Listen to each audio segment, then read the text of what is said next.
Pot, ki jo kaže Jezus, je pot služenja, vseeno pa se v cerkvi pogosto iščejo oblast, denar in nečimrnost. Tako je papež Frančišek opomnil med jutranjo svetomašo v kapeli doma svete Marte. Kristjani morajo premagati posvetne skušnjave, ki cerkev ločujejo. Paziti se je treba pred povzpetniki, ki so skušani, da bi uničili drugega, da bi se sami povzpeli visoko. Današnji evangeljski odlomek nam pripoveduje, kako Jezus učence uči o poti služenja, a oni se sprašujejo, kdo med njimi je največji. Posvetne skušnjave danes, tako kot takrat, uničujejo pričevanje cerkve. Jezus govori jezik ponižanja, smrti in odrešenja, učenci pa govorijo jezik povzpetnikov. Kdo bo na oblasti prišel višje? To je bila njihova skušnjava, je pojasnil sveti oče. Skušal jih je način mišljenja posvetnega sveta. Spraševali so se, kdo med njimi je večji. Medtem, ko jim je Jezus govoril, naj bodo zadnji in vsem služabniki. Na poti, ki nam jo kaže Jezus, je služenje pravilo. Največji je tisti, ki največ služi, tisti, ki je najbolj na razpolago drugim.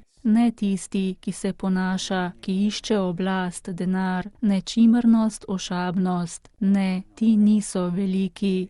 A to je tisto, kar se je zgodilo apostolom, Janezovi in Jakobovi materi, tisto, kar se v cerkvi in v skupnostih dogaja vsak dan. Ambicije, kdo je največji, kdo ukazuje, želja po povzpetništvu, da bi imeli oblast, to je prisotno v vsaki skupnosti, v župnijah in institucijah.